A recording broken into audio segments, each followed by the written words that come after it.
Ladies and gentlemen, welcome back to our ongoing coverage here on SportsGrid of G2E, the Global Gaming Expo. We are live on the Venetian Expo floor, and we continue to have the illustrious guests roll in. Our latest edition, a repeat offender here. He was with us last year. It's Brandt Iden. He is the Vice President of Government Affairs for Fanatics Betting and Gaming. Mr. Iden, great to see you again. Great to be back. Thanks for having me. This is such a fun time, isn't it?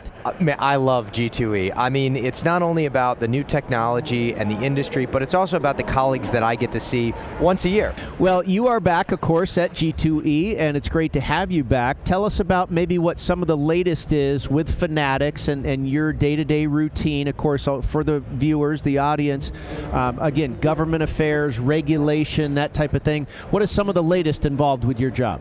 Yeah, well, we definitely get into that, but I'm excited to report that since last year, Fanatics has really grown leaps and bounds. As you recall, we're a newcomer into the market, and it's been very successful. We've been, by all accounts, we're about third in the market now, behind FanDuel and DraftKings. Now, recognizing there's a big drop-off between the two larger. That's not a bad spot to no, be. it's really been fantastic. And if you think about that growth in basically the 3 years that we've been making a full push with this, it's really been tremendous. So I will say that the Fanatics brand continues to just grow with consumers. People know the name, they know us for sports, and they're very interested in what do you have to offer from a betting and gaming perspective, both the sports betting product and, of course, the iCasino product in states that allow it. And which leads me to what have I been working on, which of course is the regulatory environment and trying to go through a couple of big things. One, we're seeing in states that already have legalized online sports betting, a number of these states are now looking at tax increases. Obviously, that impacts consumers, that impacts play, and it's a problem. I mean, it really is a problem. You push consumers to the illegal market, states are going to lose out on tax revenue, and it's going to be tough for operators to continue to invest in the product and grow.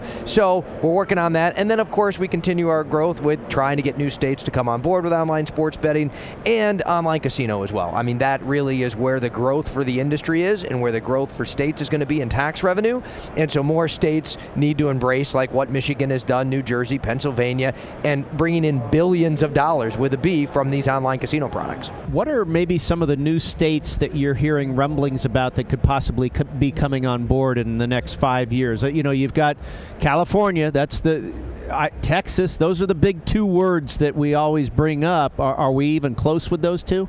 You know, I think we're closer in California than we are in Texas, unfortunately. Texas is a unique model. You've got some strong opposition in the Senate there that just isn't really going away. Texas legislature only meets every other year. Right. So it just makes it cumbersome. I think a ballot initiative process, as long as there's a collaboration with the tribes. California didn't have that, and that's why the ballot initiative failed last time. I think that as I have conversations with tribes and others, more open to the idea. Obviously, there's a long way still to go, but I'm cautiously optimistic. Georgia's another one, obviously big state, no sports betting in Georgia. It's going to be talked about a lot, I guarantee you, next year, I think. And then some other markets, like for example, you take Mississippi, they've got retail sports betting, but they don't have online. That could be a candidate for like an online model. So there are other states out there, and it's all about that education. It's all about getting lawmakers comfortable with what the product is, how it works, and that's just the education process to lobbying, I guess.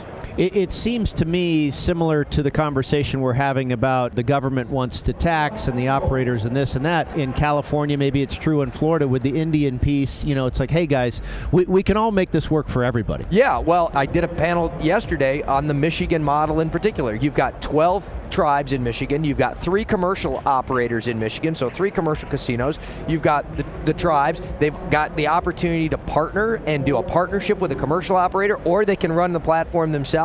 It's a model that is working well, that both integrates sports and online casino. And the third leg of the stool is the state. Since 2020, the state of Michigan has brought in $2 billion with a B in tax revenue from online gaming, both sports and online casino. And you look at that and go, the tribes are winning, commercial operators are winning, consumers are winning, and the state's winning. It's a real win-win situation. And hopefully the bettors are winning now and then too. That's right. Well, my Lions are rolling. I'm doing all right with my Lions this year. So tell us about what's on the horizon for Fanatics. Again, you talked about how you've grown exponentially since the last time we spoke just a year ago in 2024. What's the next move when I see you in 2026? Well, we're going to continue that growth. It's going to be new markets and new states when those come available.